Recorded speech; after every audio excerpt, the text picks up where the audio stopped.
thought success would make me happy. I thought that once I had everything I wanted, money, recognition, freedom, the emptiness inside me would finally disappear. But I was wrong, completely wrong. And the truth was harsher than any fear I'd ever had. The success I had chased almost destroyed me. It crept up slowly, day by day, and I didn't even notice it until one evening. Sitting alone on an empty hill, I realized that my entire path had been a lie.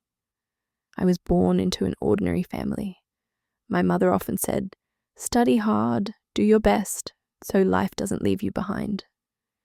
My father would sometimes say, "Son, life doesn't wait. You have to fight for yourself." I watched the adults around me, neighbors, teachers, family friends, as if they held some secret formula for life. I tried to imitate them. Every action, every choice was measured, as if I could borrow their success by copying their habits. School became a stage for comparison. Who had more awards? Who got more recognition? Who seemed to be ahead? I got good grades, I won competitions, I joined clubs and extracurricular activities. But deep inside, I sometimes asked myself, am I doing this for me, or am I just chasing approval? My childhood dreams were simple: a nice house, a car, respect from others, being seen as someone important. I imagined that once I achieved all of this, I would finally feel complete. I chased those dreams obsessively, unaware that I was already beginning to tie my self-worth to external validation. I can still remember the little details. The smell of old library books where I spent hours studying. The thrill of getting a gold star or certificate. The quiet pride when my parents smiled at my achievements. But also the flicker of fear that it wasn't enough. By the time I hit my teenage years, ambition wasn't optional. It was expected. Every small victory became a stepping stone toward a bigger goal, the one I thought would finally bring fulfillment. University opened a new world: independence, responsibility, opportunity. I joined clubs, worked part-time jobs, started networking with older students and professors. I read books about success, watched motivational videos, and attended seminars. Everything became strategy. Every hour of my day was planned, every decision calculated.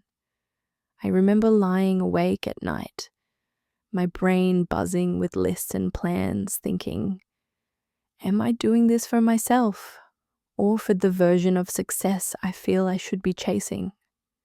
Friends invited me to parties, to hang out, to go on trips. I declined. Family wanted me around. I prioritized work.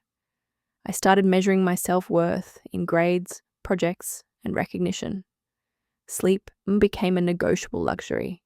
Weekends were spent analyzing my next move, networking, or trying to perfect something that probably didn't need perfection. I felt exhaustion creep in, but I didn't stop. Stopping felt like admitting defeat, admitting I wasn't enough. I told myself it was temporary, that happiness waited at the finish line. But the line kept moving. Every new achievement revealed another level to reach.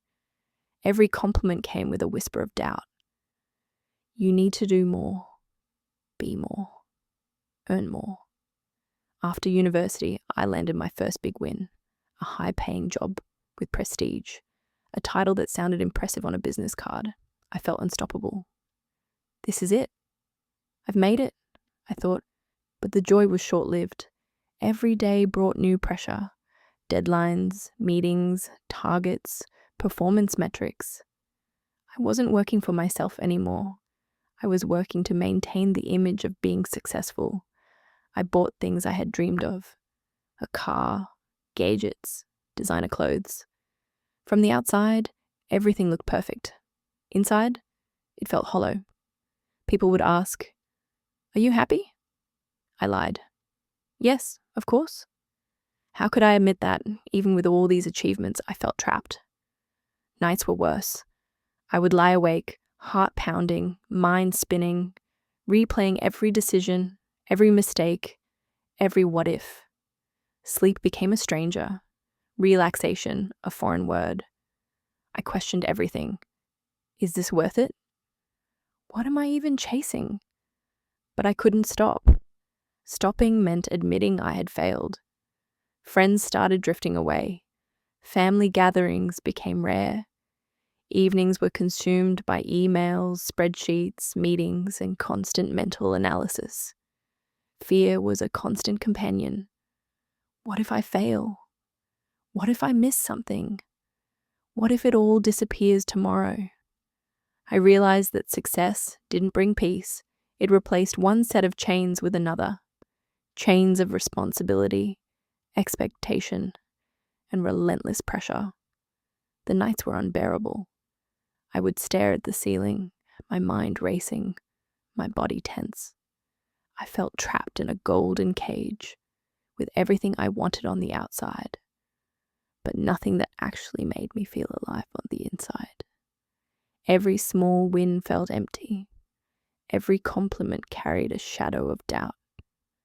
I began to understand that the life I was building was not mine. It was a life dictated by others' definitions of achievement. And then it happened. I couldn't take it anymore. I turned off my phone, closed my laptop, and left. I drove aimlessly, leaving deadlines, meetings, and expectations behind.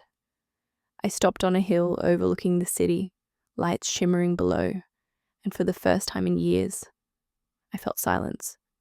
It hit me. I had been chasing the wrong thing. Not success, not money, not recognition. I was chasing validation, approval, proof that I was enough. The truth was shocking. Freedom wasn't in earning more. It wasn't in climbing higher. It was in choosing what mattered, choosing where to invest my energy, choosing to live life on my own terms. I sat there for hours watching the wind ripple through the trees, and I finally felt a flicker of clarity I hadn't known in years. After that night, I started making real changes. I let go of what didn't serve me. I learned to say no without guilt. I surrounded myself with people and projects that energized me rather than drained me. I started appreciating small things, walks in the park, the smell of coffee in the morning, quiet moments of reflection. I learned to enjoy the process, not just the outcome. I stopped measuring my life in money or status, and instead measured it in clarity, peace, and joy. Fear faded. Not completely, but enough to breathe. Even when something went wrong, I knew I could recover. I trusted myself again. I spent weeks documenting my days, noticing how my reactions changed. I smiled more easily. I laughed without reservation. Evenings were no longer filled with anxiety, but with curiosity about life itself. Looking back, I am not ashamed of my journey. I stumbled, fell, and learned. I paid my dues, and the price was steep, but I emerged stronger and wiser. True success is not external validation. It is inner peace.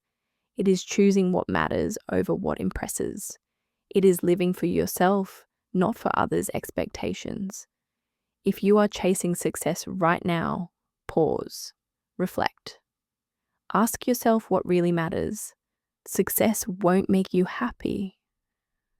Understanding yourself might. Freedom is not having it all. Freedom is knowing what you can let go of. And then, finally, you can feel whole.